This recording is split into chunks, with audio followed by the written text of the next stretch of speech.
second, one Just second. give me whatever the pages that we're focusing on.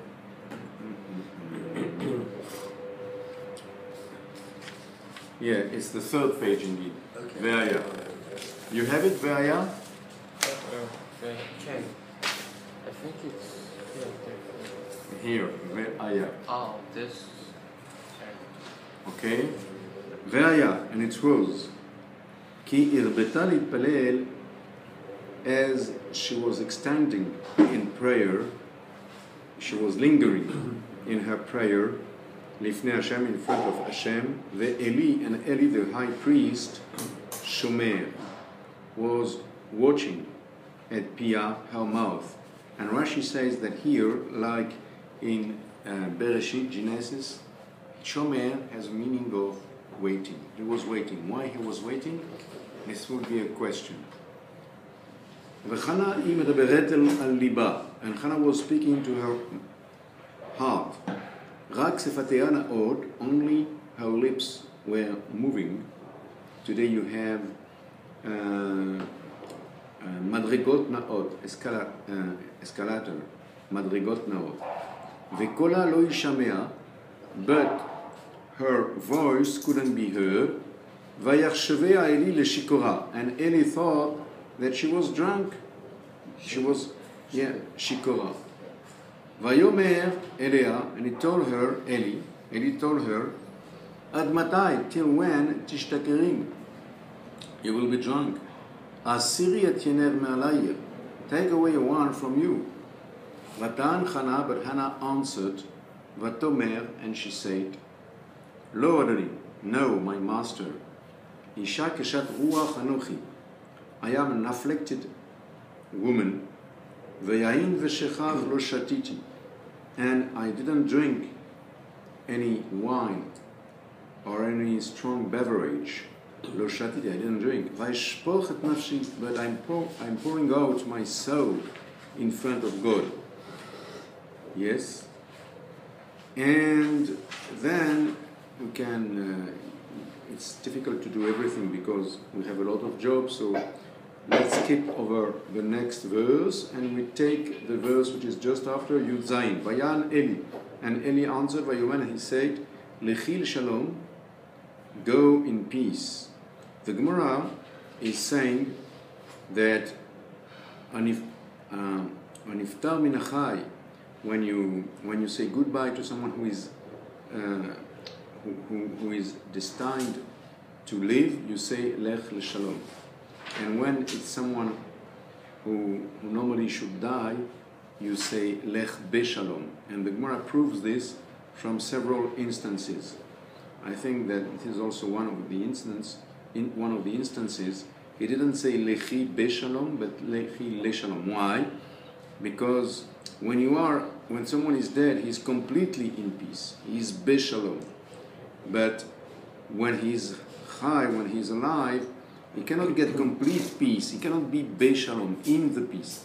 Just, he has a tendency to go to the peace. So, Lechi Le'Shalom, go in peace. Ve'Elohei Israel, and the God of Israel, Yiten et Shelater, will give you your request, Asher Sha'alt Me'imo, that you requested from him. Yes? So, first of all, I want to summarize all this excerpt. Here we have a woman who doesn't have child. She's barren, and on the other hand, the husband has another wife, and the other wife has children. So Hannah is very sad because she sees the other wife, she has children and she doesn't have children. You know that according to the Torah, you can marry several wives, yeah? And even today, for the Sfardim, it's still the law, because the Ashkenazim took the Chelem of Rabbeinu Gershon, then the Sfardim never took it. That's the reason why you have Sfardim with several wives, even today, I think. And when I was living in France, I knew two couples who came from South Algeria, and several wives with one husband. I thought in '48 they stopped it. In other words, when the Ammonites came over, they said in Israel you can't do this anymore. Maybe they didn't speak about the other countries. First of all, it was in 50, and it was a law which was passed by the Knesset, and according to many people, the law which is passed by the Knesset doesn't oblige us. The Knesset, they are not Rabbanim, you know, and our Rabbanim never forbade us to do this, and even in Israel, the people, for instance, the Yemenites, who came with several wives, they stayed with the wives. Just from now onwards, it was forbidden. I don't know why. I think because they wanted to impose to the communities of Morocco and the eastern communities, the Yemenites and so on, they wanted to impose the Western patterns, and I think it's not a good thing. So this is my opinion, and indeed, I didn't think it over so much, but it seems to me on the first glance, I say on the first glance, it seems to me that if they had left the things as they were in Morocco, in Yemen, Baba Saleh till the end of his life, he had 2 wives. It could solve some problems for the girl who cannot get a husband. You understand? Oh yeah, that's true. Baba Saleh had 2 wives? Yes, till the end of his life. Oh, yeah? And he was a very holy man. I didn't know that. Yeah, this was the Sfardim didn't take the Chem of Rabbeinu Gershom. That's it. It's very simple. I thought he had 1 wife. No, he had 2. One in Jerusalem and one in Netivot. In where? In Netivot. I was just gonna say, wasn't like the prohibition of Rabbi Gershom up until a certain year? No, yes, but they say that there is an automatic extension. It was for 1,000 years. Okay, let's go. So now she's praying, and Eli thinks that she is drunk. Several questions. First of all, how can he make such a confusion between a drunk woman and a woman who is praying? It's completely different. How such a high man, high level, could make such a confusion? And not only this, if he thought really that she was drunk, why do we say Shomer et Pia, that he waited? He waited till she finished. Rashi tells us here, Shomer, Leshon, you have the Rashi, Leshon Amtana. It's a language of waiting. Why do you wait? You have to throw her away. You have to expel this woman. She is drunk in the middle of the temple. And the answer is like this. He didn't think that she was drunk in the plain meaning of the word. He thought that she was drunk by her own personal needs. Oh, I want a child. And Eli Cohen, who was all the time at the temple, the sanctuary of Shiloh, which was before the temple of Jerusalem, he knows that when you are in the temple, you have to conceal your personality, you have to conceal your ego. You have to pray only for the sake of God, but not for your own interest. So that's the reason why he says this. And Hannah is answering on the same level. Hannah says, you don't understand, I'm not drunk, I'm not obsessed by my normal and natural feeling,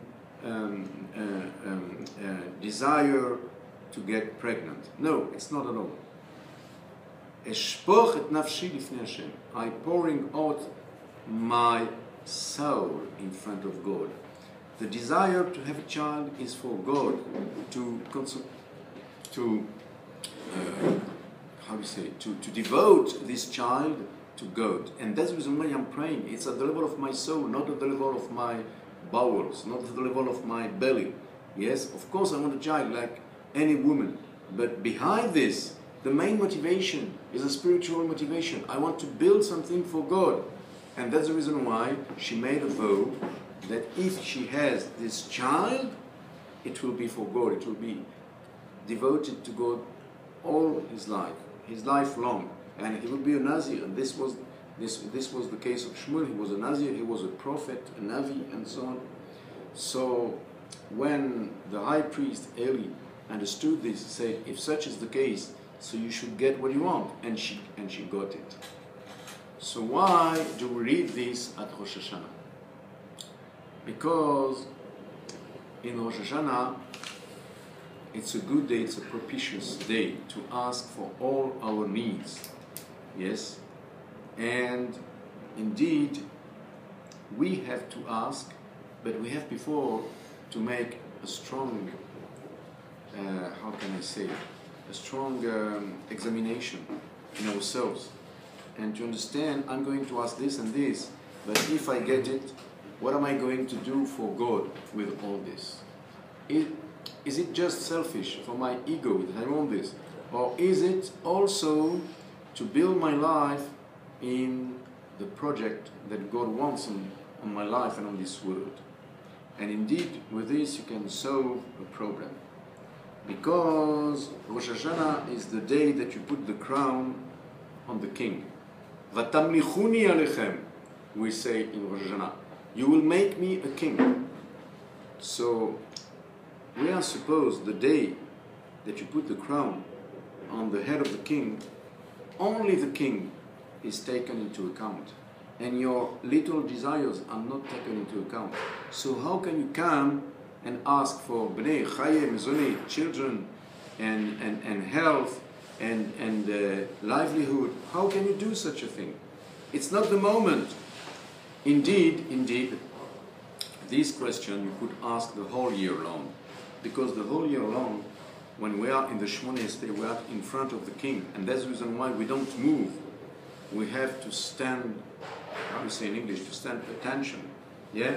To stand without moving, yes? Like a soldier, like this, in front of the general. Why? Because we're in front of the king. And nevertheless, we ask for healing, refuah, and for the rain, and for this, and for this. How is it possible? But the answer is that during the whole year, Hashem is a king. There's a king, but a king who is in charge of the kingdom. So as he's in charge of the kingdom, I say, please, we need this, and we need this, and we need this. For the whole year, we can understand this.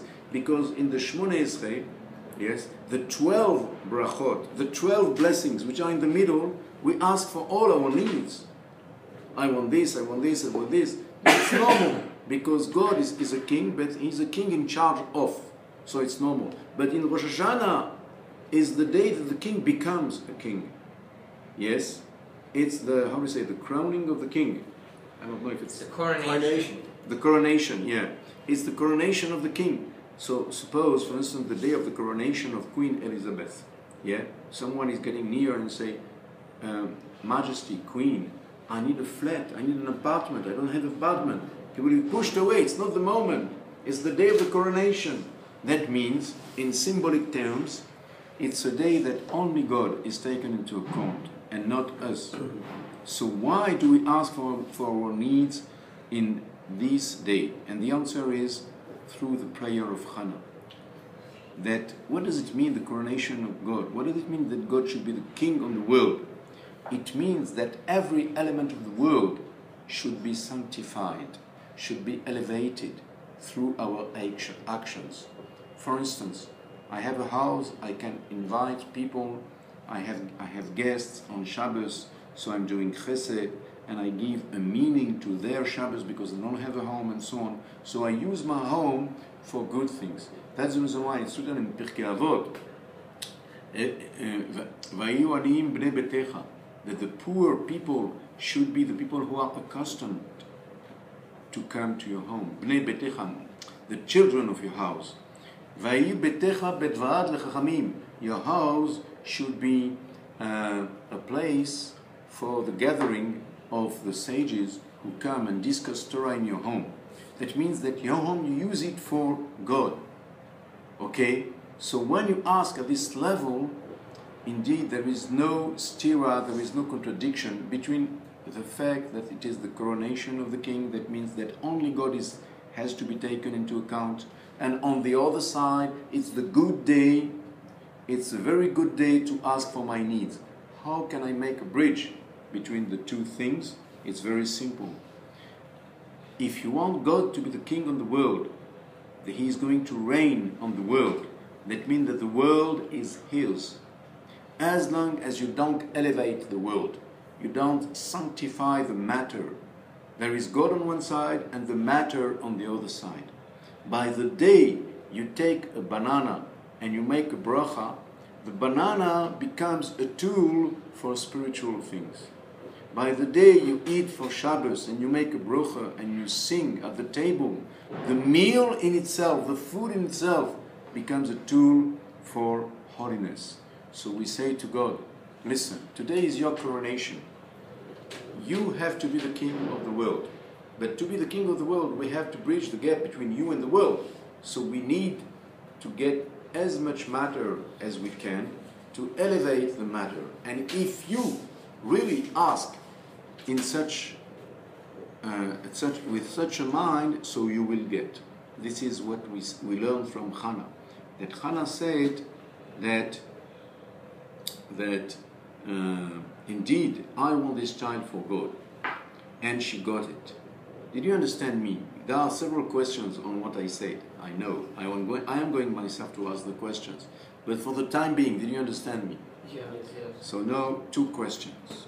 The first question, this shiur is not mine. I'm just saying a shiur that I read, a lecture that I read, and I'm just trying to repeat what I read. The first question which is asked there is the following. Who is at the level to say to God, listen, I take an example. I need a car. I want a beautiful car. Not just a little car, a beautiful. Yeah, I don't know, Cadillac or something like this, yeah? But why do I need a car? Because every morning I'm taking the children to the cheder, and they are going to learn Torah. So when they go to the cheder to learn Torah with a beautiful car, it gives them a good feeling, and they are going to learn more. So that's the reason why I want a car, God, and a beautiful car. There he asked the question, you cannot cheat God. You want a car for yourself.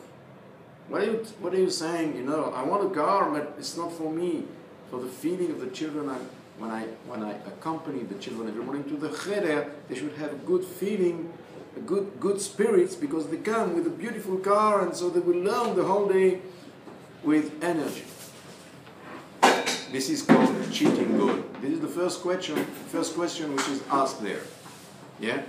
The second question that I'm asking, that really you see people who want to do something for God, really, and nevertheless, they don't get what they ask in their prayer. So, let's try to answer the 2 questions.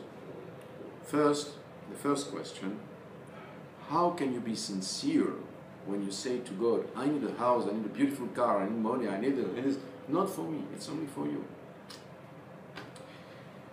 To answer this question, we have to quote the Mizmor, the Psalm 107, which is the psalm that we read in Passover, in Pesach. There we speak all along concerning people who were in big danger, and then they were saved at the last moment by God. And the 5th verse, הפסוק החמישי של המזמור, the 5th verse of the Mizmor, of the Psalm, says, רעבים גם צמאים, נפשם בהם תתעטף. They were hungry and they were also thirsty. Their souls were fainting, so to say. Yes, they tatef in themselves. Yes, that the soul was weakening in themselves. And the Baal Shem Tov, who the founder of the Chassidut, is asking a question on this verse. He says, the first part of the verse, Re'evim gam tzemeim, they were hungry and thirsty, it speaks concerning the body. And the second part, Nafsham ba'em titataf, their soul was weakening, it speaks concerning the soul. In the same verse, first half body, second half soul. What's the link? What's the connection? And he says something very deep. He says, when a Jew, yes, is thirsty and hungry, it causes to him a problem, not only a physical problem, a mental problem, a psychological problem, but a spiritual problem in the soul. Why? Because he says, deep down, today we would say, in modern terms, in the subconscious level, in the level of the neshama, of the soul, which is deep down, in the root, he says there, bashoresh, in the root of this person. And remember that the root of the tree, you don't see it. The root is holding the whole tree, but it's covered. So this means the covered part of my personality, of my character, the soul. Why a Jew wants so much money and so much success? The Baal Shem Tov says because his soul knows that it came to this world for a very, very high and big purpose. And to achieve this purpose, to achieve this mission, to achieve this goal, the soul needs means, physical means, money. And when you take the word money in Hebrew, kesef, it comes from the word nostalgia, nichsafti. Why? Because when you have money and you spend out your money for good purposes, for kolel, for needy people, for this, you make mitzvahs. You appease the nostalgia, nichsafti, of the soul. Because when the soul is embodied, is put in a body, during all the life, she has the nostalgia of the kingdom of God that she knew before coming to this world. And how can you appease this nostalgia? One of the means is money. Because when you give your money for good things, you feel that you came to this world to build a kingdom for God. For God. The Gaon Mivilna, at the time of his departure from this world, he knew that he's going to die. He was crying. And he said, why am I crying? Because this world that I'm going to live is fantastic. In this world, with a bit of money, you can buy thread and you can make tzitzit. That means you make a spiritual thing from material thing. And when you go there, you won't have this anymore when you die. And that's the reason why also, according to the halacha, it's an halacha. When you go to a cemetery, yes, you should conceal your tzitzit. Why? Because the dead people who are here, they see you with the tzitzit, and it reminds them that they cannot have the mitzvahs, they cannot have the tzitzit. So if you show them the tzitzit, it's a pasuk in Mishle, the halacha is like this, there it quotes the verse in Mishle, loeg larash, you mock at the poor, as if you say to the poor man, you don't have nothing, I'm rich. So of course, even if it's not your intention, when you show the tzitzit to the dead people, it makes them suffering because they cannot do it anymore. When you leave this world, you have an account of mitzvahs, an account of averot, and it cannot move anymore. All that you have to gain here, and the time is limited. Yes. So the thing is, here, what do we say? We say that I come back to the pasuk in Mizmor, the Mizmor of Passover. Revim gam tzemeim nafsham ba'em titatav. The way the Baal Shem Tov is explaining, they were hungry, they were thirsty. The body was needing a lot of things. As a consequence of this, the soul was weakening. Why? Because you see in the world, I have to say it, the Jews have a lot of ambition. Yes? A lot of ambition. But why? Why so much? Sometimes the Goyim don't bear it. You want everything. You have everything. We see you everywhere, they say. When we tell them that we are only 14 millions in the world, they can't believe it. Yes? I remember once I was giving a lecture in Paris at the university there. I give a lecture on the Talmud. And I took as a topic that here, Amishpat HaIvri Bezman HaShoah, the Hebrew law, the Jewish law during the time of the Shoah. Namely, all the questions that the people were asking the Rabbanim. For instance, the Germans want hostages from us. What should we do? And so on and so on and so on. And I remember I took one question and the answer, the very long answer of Rav Oshri. Rav Oshri, who was a Rav in Kovno. And he was asked all these kinds of questions, and he published this after the war because he escaped the Shoah and he went to America, and he published all this. And one response to one question, we did it 6 hours. It was 6 hours on one response. And to make them understand this, I had to go through a very difficult Teshuva. And they are going in the room. According to the halacha, it's permitted. I don't want to say why and how. There is a tshuva of Rav Moshe Feinstein on this. It's permitted. Rav Moshe in Igrot Moshe, he answered exactly this question, why it's permitted and so on. Nevertheless, This Teshuva especially? no. It's permitted to teach Gemara, even if you have goyim in the room, provided that you have one Jew in the room. So you consider, Rav Moshe says that you teach the Jew, and you are not obliged to say to the goyim together. Rav Schlesinger, the Dayan of Strasbourg, explained to me that you can teach anything to a goy besides Shas Uposkim, Talmud and Halacha. You can teach them the Halacha which is concerning the non-Jews, the 7 laws and so on. This, you have even a duty to do it. But what is not concerning them, you shouldn't teach them the Halacha and also the Shas, the Talmud. So how can I teach the Talmud there? Because they have 40% of people who are Jews, and I consider that this is for the Jews, and I don't have an obligation, what Moshe says there, I don't have an obligation to say to the Goyim to get out. So I rely on this. And the Dayan of Strasbourg told me to rely on the tshuva of Rav Moshe. Okay, but nevertheless I explained the Tosfot, which was difficult on the board, and with arrows, if you say X, so the consequence is Y, and so on. It was difficult for them. Yes, but at the end I repeated, everybody understood. And there was an engineer there, high level. He was several years in the States. He is French. He is not Jew. And he came to me at the end and told me, you know, when I listened to you, I understand one thing. I understood why you have so many Nobel Prizes in chemistry and in physics who are Jewish.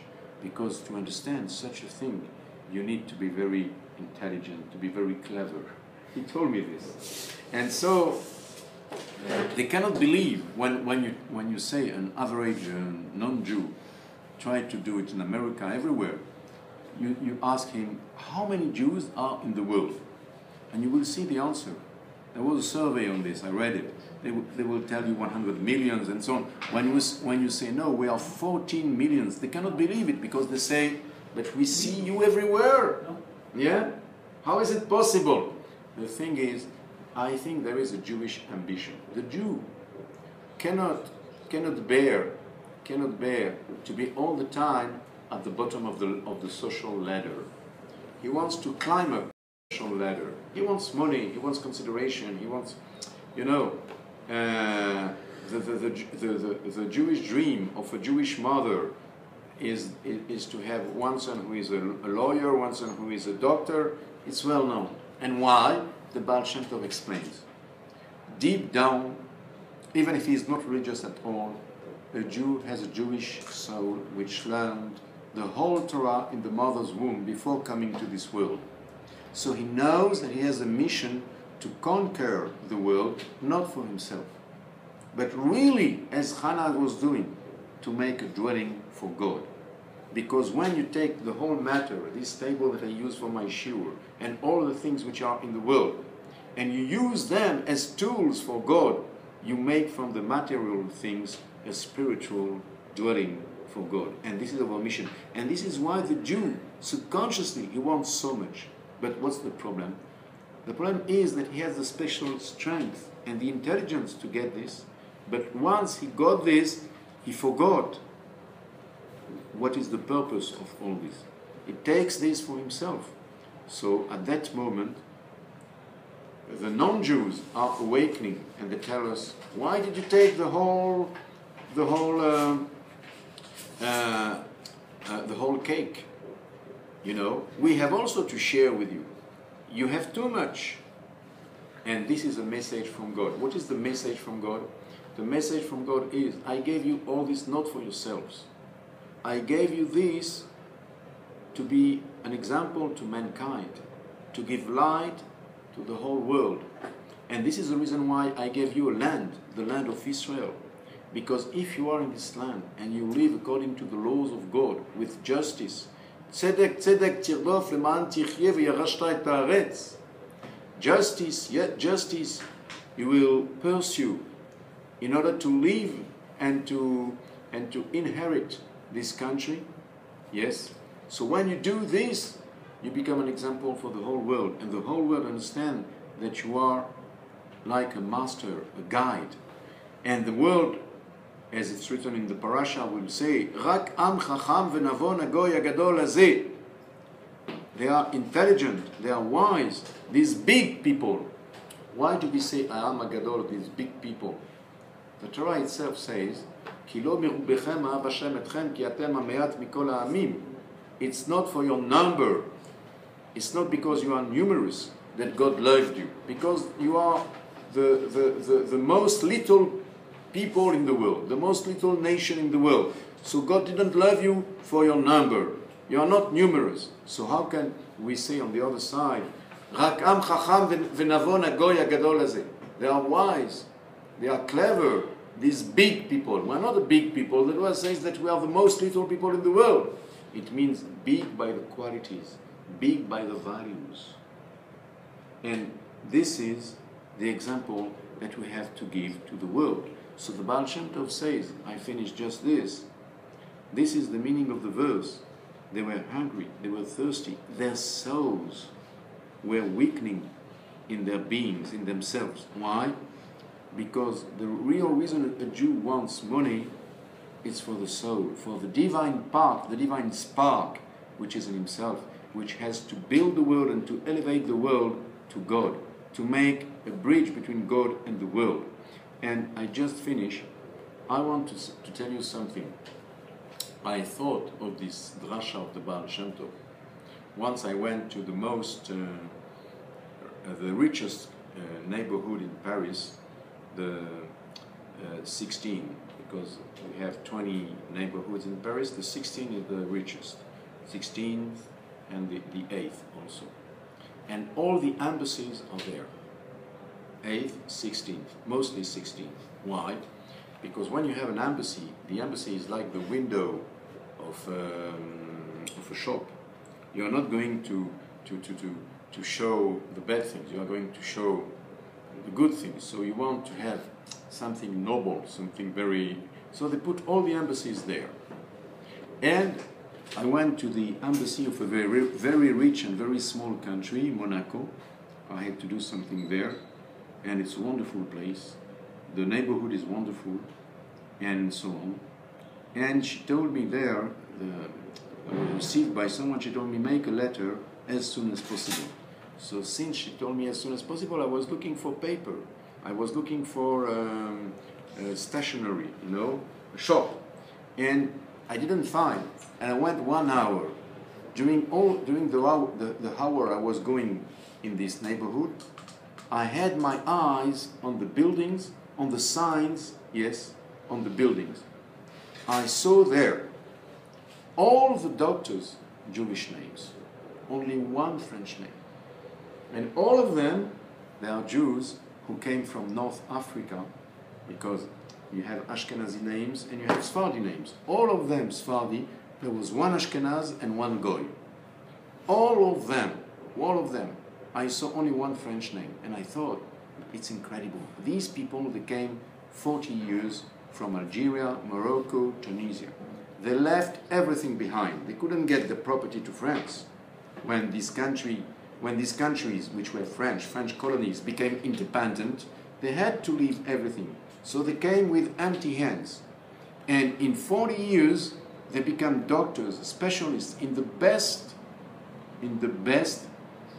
neighborhood of France, not only of Paris. And I thought, why? So I thought of the Baal Shem Tov, who says that the Jew has ambitions because his soul knows that he has to build a lot in this world. And it's not only a question of money. When you are rich and you have a good diploma and so on, people admire you, so you can speak of Torah, and the message of Torah can sometimes pass in an easier way. Because they say, oh, this surgeon, he's religious. Oh, this dentist, he's religious. I don't say that it's good to think like this, but this is the way the people think very often. That's the reason why Rav Horowitz, when he receives someone here, he says he's a professor, and this, because he knows how the people function. Yeah? And indeed, I was thinking, it's very interesting. all these Jews wanted to be mostly in the district, in the neighborhood of the embassies. But why? Because the Jew is also subconsciously an ambassador of God. Because we are here, we are the chosen people, not because we are the pet boy of God, so to say, but we are chosen to make a mission. We are ambassadors of God here in this country, in the land of Israel, and all over the world. So they put themselves in the neighborhood of the embassies, because subconsciously they know that they came to this world for some purpose. And even if it's not conscious, but why? It's especially the Jews who want to be dentists. For instance, in the dentist school of Paris, and I know this for sure, it was confirmed by several sources, yes, on what you have 100 and the second year, yes, you have 120 students. 120 students. 80 of them, they are Jews. 80 on 120. Yes. This is several people told me this, and all the professors know this. Yes. Why? Because it's a very you get a lot of money by being this, and you are respected and so on. It means that the Jew has what the Baal Shem Tov says. And this is the reason why Hannah, yes, she wanted a child. She wanted to be blessed by a child, not because, she has, how to say, motherly instinct, yes, that I want a child, I want to fill my womb. No, not only this. I'm pouring out my soul. My desire is on the level of my soul, and my soul is a part of God, a divine spark that I have in myself. So now you understand why we read this at Rosh Hashanah. Rosh Hashanah, you're going to ask all that you need, but before asking, you have to ask yourself, why do I need this? And don't say, if I'm asking for money, I'm cheating God, because I want the money for myself. I don't want the money for God.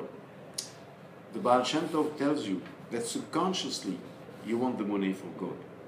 Why the Jew is so ambitious? This is the main point of my lecture. The main point is now. Why the Jew is so ambitious, he says? Because he wants success. He wants money, not for himself, but for the purpose of his mission, his divine mission, his spiritual mission. So don't say to yourself, I'm cheating God. I'm going to say, I want a car to go to the college, to study the Torah with a better spirit. Deep down, you want this for a spiritual purpose.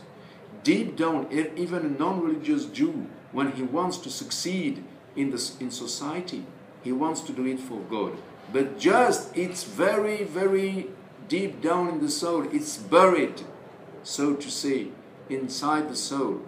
And our job is to dig this out, to take it from the bottom of our ego, from our soul, and to make it conscious, and sincerely conscious, not to cheat ourselves, not to cheat God, to come to a level that really, I want money because I'm conscious that I have something to build in this world for God.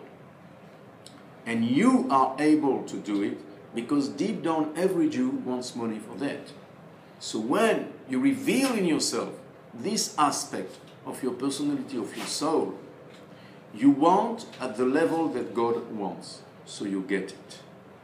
And I will let you speak. I just finished. The second question was, we see many people who are at a very high level and they don't get. So this, you have to understand one thing. It's written in Pirkei Avot, "Aseh retzono retzoncha kedei sheyaseh retzoncha retzono." The will of God, make it your will, so He will make in such a way that your will be His will. What does it mean? That means to want something at the level that God wants it, it's very difficult.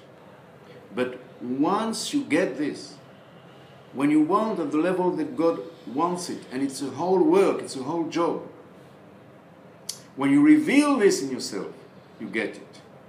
That's the reason why the Kabbalists say that the word ratzon, what does it mean, ratzon?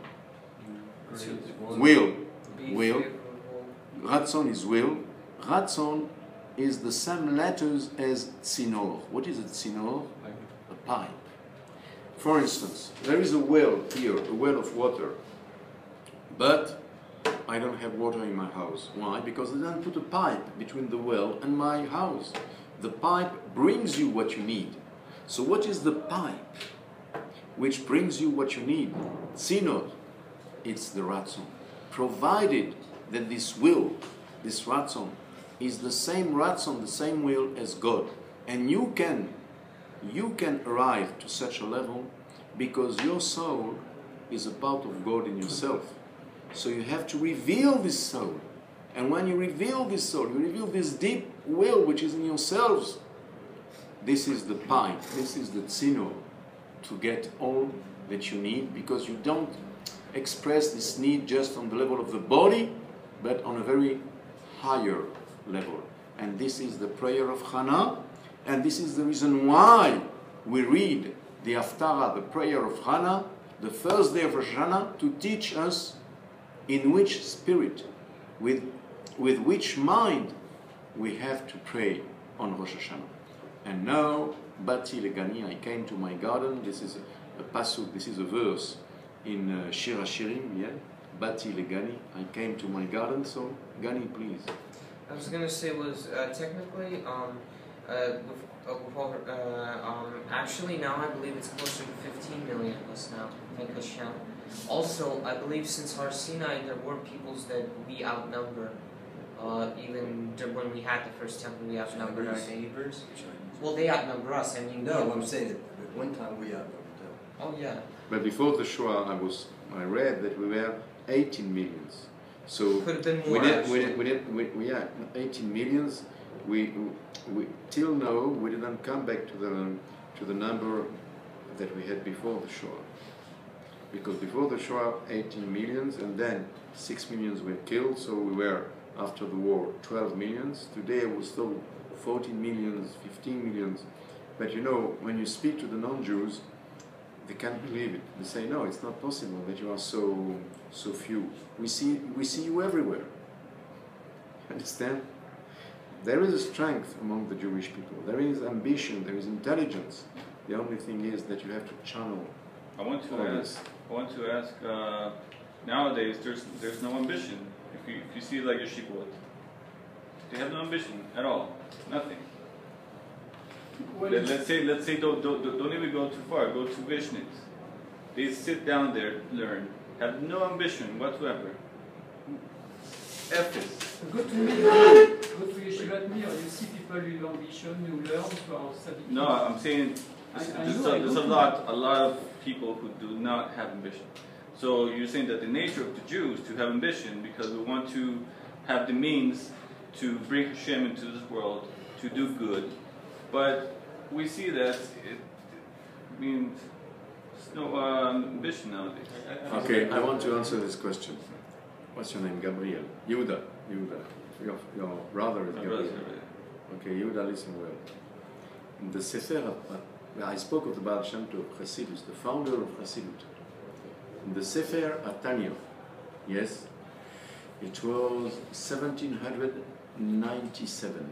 The publication of the Sefer Atanya, 1797. The end of the 18th century, the time of Napoleon, yeah? Okay. He was living in Russia and Napoleon was invading Russia at that time, yeah? Okay? So there, he was very close to the generation of the Baal Shem Tov because the Baal Shem Tov died in 1760. So the publication of the Sefer Atanya is just 37 years after the death of the Baal Shem Tov. Yes? And it was written by the first Lubavitcher Rebbe, Admur HaZaken. And there he says like this: among the Jewish people, you have two kinds of people who serve God. You have people that they are mostly in the studying of the Torah, like the tribe of Levi, they didn't work. Also, the tribe of Issachar, they didn't work, and the tribe of Zebulun was working for them. But they were all the day learning. And he says in the Sefer Tanya, we cannot be satisfied just with people who learn the whole day. We need also people who have money and they give a lot of tzedakah, baalei tzedakah. Because the tzedakah is creating a special arousing, yes, awakening by God. When we give tzedakah, so God is also opening the gates. So he says you have two kinds of works. And everyone according to his soul. You have people that want to sit and learn the whole day. This is their job in this world. And you have people, they want to work. They feel a need to make a business and to help the people who work. On my side, I could have earned a lot of money.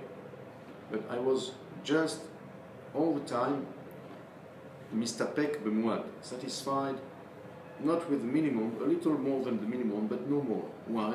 Because I had a profession, I was teaching, I had a lot of free time, and I was devoting my free time to the limud of Torah, to the learning of the Torah. This was my thirst. You understand? You understand what I say? Yes. Thirst. You know what is thirst? I said. Yes? Okay? So, and you have other people. So now the thing is like this. You have to feel what is your way.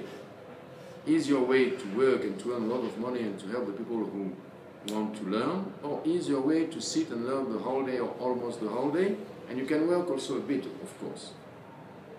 But what you have to avoid, and this is the Yetzer Hara, if you are in one way, do it well. If you are in another way, do it well. Whatever you choose as your way, do it well. The problem is people who say, I choose the way of learning. Okay, fine. I'm going to sit the whole day in the yeshiva. Very fine. But he is just warming the bench, so to say. You know what is? He's just heating. Bench warmer. Bench warmer. So this is catastrophe. It's preferable, and Rav Schwartz told me also this, that he should go out and learn a business and earn his livelihood. Rav Schwartz told me all these people who are in yeshivas and they don't have the natural to learn with cheshek, with how we say cheshek, with enthusiasm. They don't have this enthusiasm. Okay, so Rav Schwartz told me they should go and learn a profession, not to be bench warmers. No, This is they have to learn, but they should work and learn. of course, but you have people who learn 2 hours a day, and the rest of the time they work. And when you work, you can also sanctify the name of God in the work. Suppose, for instance, you are a doctor. Okay, the last piece of advice of Moshe Rabbeinu when he left this world, he didn't say, it's very interesting. He didn't say choose the way of Torah. No, he said choose life. Oh, choose life. What does it mean? Suppose you are a doctor. What do you do the whole day? You struggle, you fight against suffering, against disease, against death. So this is always also a way to choose life. My doctor in France, the one who he has a laboratory and he's doing blood examinations, yes, and he knows a lot of medicine in all kinds of fields, and he's religious. He's closed Shabbos, he learns Torah with me, Gemara and so on, okay? And he told me, I have the deep feeling when I make a right diagnosis concerning someone, yes, it's a religious deed. And he's right. Because through this, he's going to avoid someone, to avoid a terrible disease. He's fighting for life. Okay?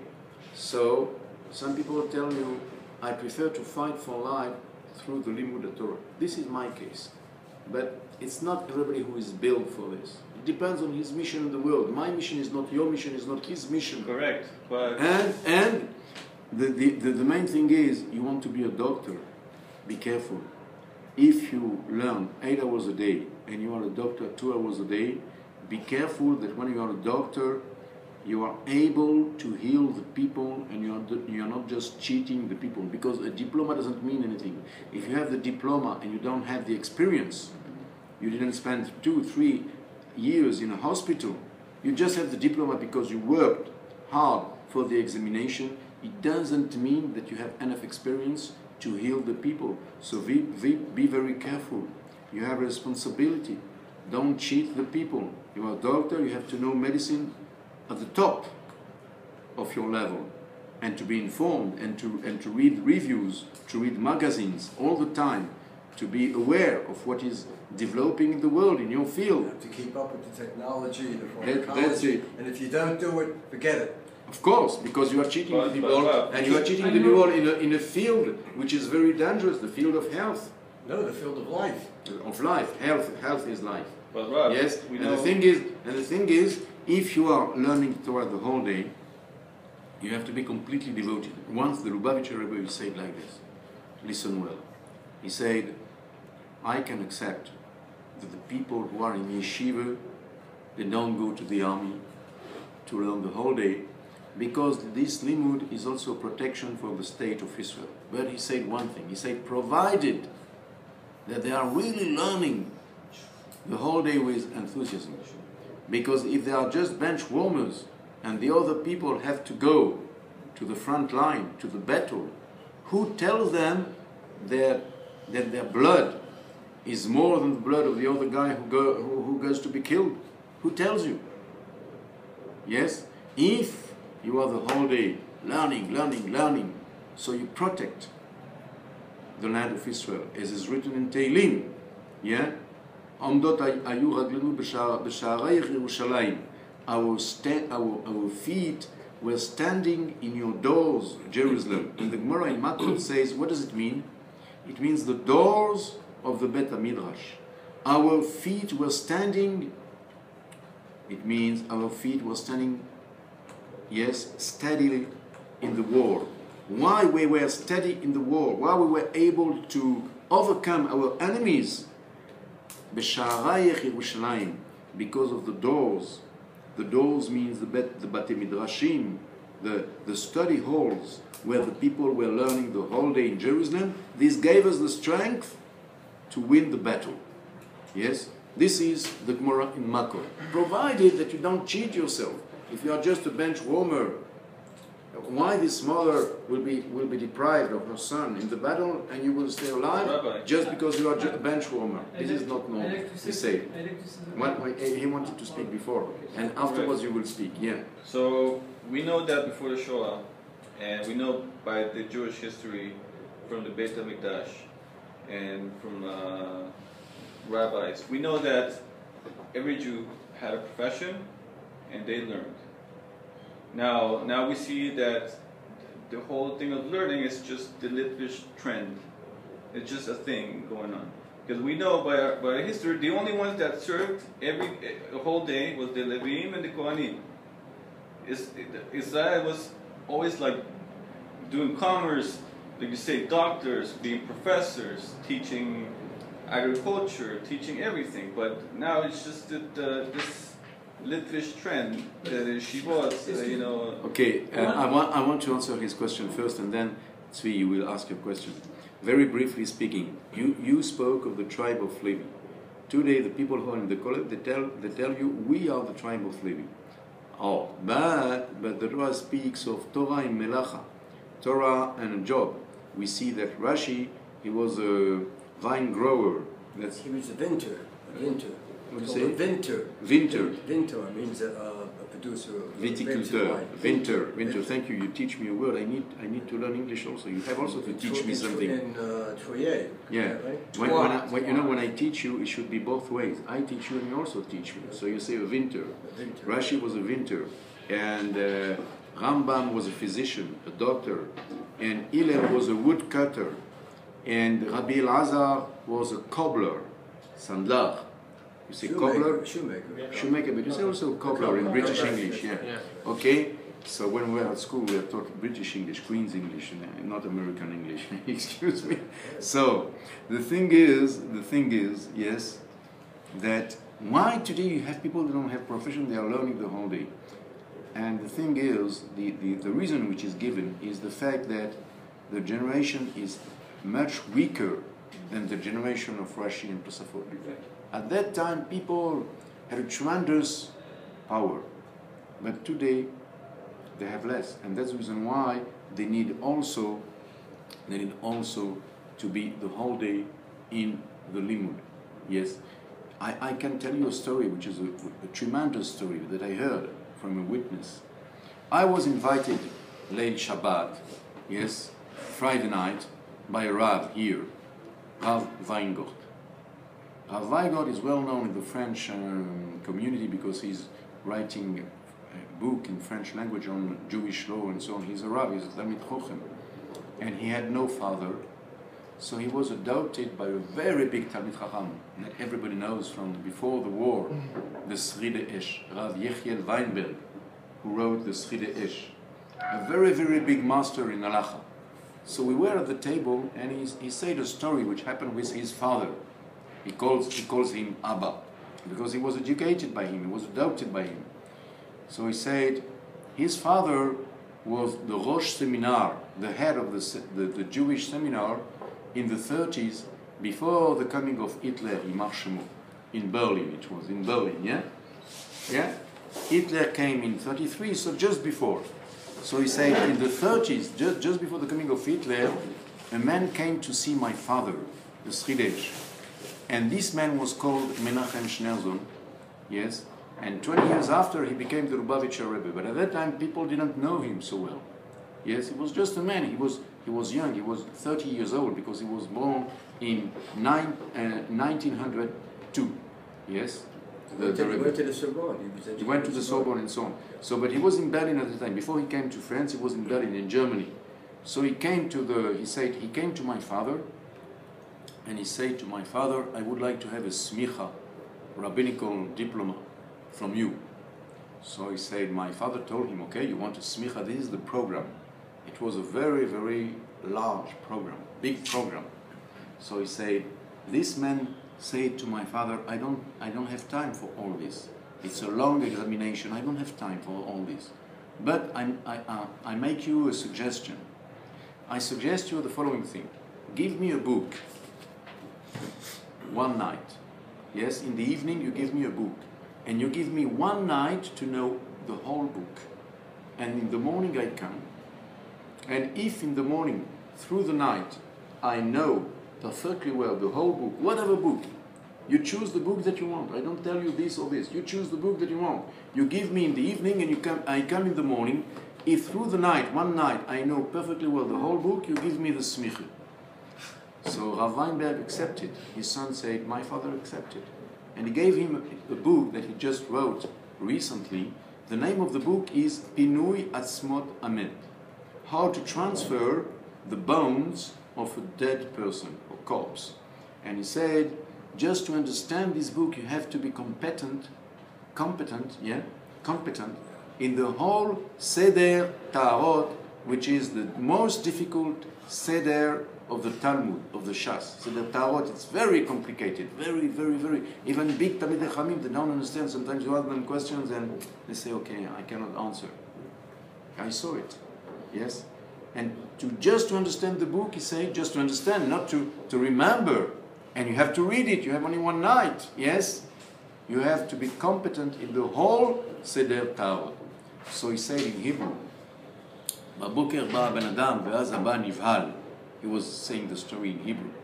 In the morning, this man came, and my father was flabbergasted. Nivhal. Was what? Flabbergasted, stupéfait. Why? He said, כי הוא ראה שהבן אדם הזה ידע את הנושא יותר טוב ממנו, שהוא היה המחבר של הספר. He saw that this man knew the topic better than him, and he was the author of the book. He was astounded. And he was 30 years old, and he knew the topic better than the author of the book. And the author of the book was not a little rabbi. He was a giant before the war. Sride Esh. Everybody knows the Sride Esh. In the good yeshivas, you have the Sride Esh on all the shelves. Yes? And He knew the topic in one night, and he said that he knew the topic better than the author of the book, than my father. So my father gave him the smicha right away, then discussed. This was in the 30s. We don't have an idea what we lost with the Shoah. We don't have an idea. Before the Shoah, you had people, brains that you cannot imagine. You cannot imagine. And not only this, even Ruach HaKodesh. I knew personally Baba Saleh. Yes? Baba Saleh, I was once a Shabbos, because his grandson was learning in this yeshiva. Not in Arnold, before the yeshiva came to Arnold. So one day his grandson told me, he was young, a young guy, come to spend Shabbos in the house of my parents. And his mother is the daughter of Baba Saleh. So I wanted to hear how Baba Saleh lived. And she told me, during 5 years in Morocco, he was in a room, in a loft, with his uncle. During 5 years, he secluded himself from the world. She told me he didn't come to my wedding. I am his daughter. 5 years he just learned Torah day and night. Just Shabbos he was coming to the family. He was not receiving anyone. And sometimes he was fasting, like we say in the Kabbalah, from Friday night up to, from Saturday night, Melave Malka, up to Friday night, day and night, without drinking and without eating. She told me, you cannot imagine the work that he did, this man on himself. And I remember here in this yeshiva, once there was a Brit Milah, and Rav Mordechai Eliyahu, the chief rabbi of Israel, was a Sandak. And Rav Mordechai Eliyahu told me a story. I heard it by myself. He told me there was a woman whose husband disappeared. And he told me I couldn't do anything. She didn't receive a get, and I didn't have any proof that he died. So I told her, you cannot remarry. I cannot do anything for you. So he told her, listen, anyway, go to Baba Saleh, because Baba Saleh is known because for having Ruach HaKodesh. So he told me the story that Baba Saleh said to this woman, to say to Rav Mordechai Eliyahu to go to Dimona. He gave him a name of a town in Israel. And in Dimona you should look for Mr. Aflalu, who works in the Chevra Kadisha and so on and so on. He told me, I did this and I found the guy. The guy had died in Dimona, and I have a proof. So I said to the woman, you are no more Aguna, you can remarry. And he told me the story by himself, Rav Mordechai Eliyahu. That means that these are levels that you cannot imagine. In my city, where I was grown in France, there was a guy, Mr. Amouya. He had a very, very big ulcer. Now, in the meantime, we discovered that there is a microbe in the ulcer, so we treat the ulcer with antibiotics. But at that time they didn't know. Nobody knew in the world. So there was giving something against the acid, yes, of the stomach. But nevertheless, he had crisis the whole night, suffering a lot. And all the time he was drinking a drop of alcohol, he was exploding with pain. And he told us that one summer he came to Israel in holiday. He went to Baba Saleh because he's also from Morocco, like Baba Saleh. So he went to him and he spoke to him in Arabic, because Baba Saleh was speaking only Arabic, not Hebrew, nothing. He was understanding Hebrew, but he wanted to speak the language of his ancestors. As you speak Yiddish, he was speaking Jewish Arabic, which is called. So he told him, Chacham, I want a blessing from you. And he didn't have any intention to speak of his ulcer. So Baba Saleh told him, you want a blessing? Why? You don't have children? So he said, no, I have children. So he said, so why do you want a blessing? There is something wrong with you? You are ill? So this gave him the idea to say, I have an ulcer. So Baba Saleh said to his shamash to pour a full cup, full to the brim. Yes? Machia, very strong alcohol. And all the time he was drinking a drop of alcohol, he was exploding. He said to Baba Saleh, if I drink this, I go yashar to the Bet HaKvarot, to the, cemetery. Yeah? Baba Saleh told him, no, you drink. He took it at the end, little by little, and for the first time, he didn't feel any pain. So he drank the whole cup, and then the second cup he gave him after some cookies. He left there, he stopped all the diets, and he didn't take any more medicine. It was finished. And 3 years ago I was in Grenoble, and this man made Aliyah to Ashdod. So there was a big kiddush in a synagogue, and I said, you know, in this city, this is what happened, and I said the story. And just by my side there was a doctor. So the doctor waited for the end of my story, and then he took me apart and he told me, listen, the man you spoke of was my patient. He was my patient. And I can tell you one thing, 20 years after the story that you said, I pushed him to be x-rayed again, to know what happens with his stomach. So he was x-rayed, and there was absolutely no trace of his ulcer, nothing. The doctor told me, this man was my patient. So you have some levels at that time, before the war, and all over the centuries. You cannot dream what were these levels. We saw the last ones. We knew the Lubavitcher Rebbe, we knew the Rimnitzer Rebbe, we knew Baba Saleh, the last ones. And through them, we can have an idea what was the level of the previous generations. But today the generations are so weak. When you see Baba Saleh, the Lubavitcher Rebbe, what they were able to do, so you can think what was Rabbi Akiva, what was Moshe Rabbeinu. It's incredible, just incredible. What was before, because you have Yeridat Adorot. The generations are not getting better in Torah. They are getting worse and worse. It's called the getting down of the generations. In science you go up, in Torah you go down, till the moment of the Mashiach. Yes. So today, I was always said that we have weak generations. And since we have weak generations, there is a danger for the Torah, Shema tishtakach Torah meYisrael, chas v'shalom, that the Torah could be forgotten from the people of Israel. That's the reason why, to strengthen the Torah, they made kolelim, they made this, they made this. And I am for it. It's a good thing, provided the people learn with enthusiasm and not just sit on the bench, of course. Yes? I wanted to say, with your permission, that it's always important to go back to the Gemara. Gemara speaks about this machloket, about the work or not work.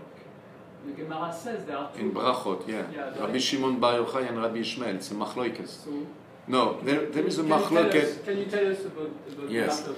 Yes, in the Gemara Brochos there is a famous discussion between Rabbi Ishmael and Rabbi Shimon Bar Yochai. So Rabbi Ishmael says you should work. Rabbi Ishmael, very briefly. You should work, but how much time? Yeah, no, you should work. He brings a pasuk. You will gather your corn. So that means you have to roll up the sleeves and to gather your corn. Yes? Rabbi Shimon says, no. You do this, it's like a curse. When you don't have the merit, you have to do this. Otherwise, other people will do it for you, and so you will learn the Torah. This is Rabbi Shimon Bar Yochai. And he did it. During 12 years, he was in a cave there. Yes? And he was learning the Torah day and night with his son. Yes, and when they went out, they couldn't bear seeing people working. Yeah, the whole story and so on. And the Gemara is ending there by the sentence: "Arbe asu keRabbi Shimon velo alta beyadam, arbe asu keRabbi Ishmael ve'alta beyadam." Many people did like Rabbi Shimon, not to work and to learn the whole day, and they didn't succeed. But it's not all One second. I finish. Yeah. Let me finish. And on the other hand, many people did like Rabbi Ishmael, to work and to learn, and they succeeded. So, apparently, the way of Rabbi Shimon is not good, because the Gemara says, many people did like Rabbi Shimon, and they didn't succeed. That means just to learn. And many people did like Rabbi Ishmael, to work and learn, and they succeeded. And the Gemara answers, and the commentaries explain like this. It doesn't mean that the way of Rabbi Shimon is criticized. No. But look carefully at the words. Arbe asu keRabbi Shimon. Many people did like Rabbi Shimon and they didn't succeed. Why? Because the way of Rabbi Shimon is just for the happy few. It's not for the crowd. Majority. The majority. The way of the crowd is Rabbi Ishmael, is to work. But you have the happy few who can do like Rabbi Shimon and to learn the whole day, and they are the head of the people. Just if you want to be part of the happy few, yes, you have to be very careful Because you have to think that why are you sitting the whole day? Because people give you money. From where this money is coming? From the charity, from the donations of the people who work. So if you use this money but you don't learn seriously, you are a thief. It's as if it's like a robbery. It's as if you steal the money. This is very important to know this. If you learn the whole day with enthusiasm, so nothing to say. On the contrary, the people want to give money for you to learn. They are happy to give money for you to learn. But if these people knew that you are the whole day like this, dreaming on your bench, they would say, why should I give money for lazy people who don't want to work? They have to work. You understand? This is very important. I wanted to say that, as you said, the generation is declining, and Rav Moshe Sternbuch, who is the head of the Beit Din of the Yerushalayim, he went to Kiryat Sefer and he said, because now it's a difficult time for us, we have a problem, a lot of Gedolim, they were niftar, and also we had difficulties with we see that there are threats, Chutz La'aretz and also in Eretz Israel. So he said, and Rav Sternbuch said, but in Israel now you have people ask me, why is it that we have difficulties and threats, and there are so many yeshivot and places where people learn like never before. So he explained, he said that because a lot are students, but they are not Bnei Torah. Bnei Torah it doesn't look at the hour. A student. He doesn't look at the clock. Yeah. A student is a student, but they should not be student. But also, they don't want to say if people, because the generation is weak. So if we stop this, there won't be anything left.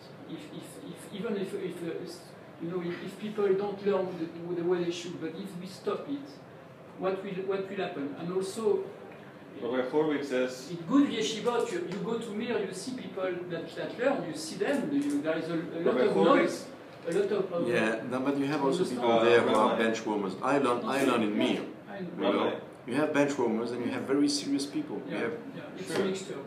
Rabbi Horowitz says that if the generation is weak, it's because it's our fault. The people who know Chumash, who know Gemara, it's because it's not their fault.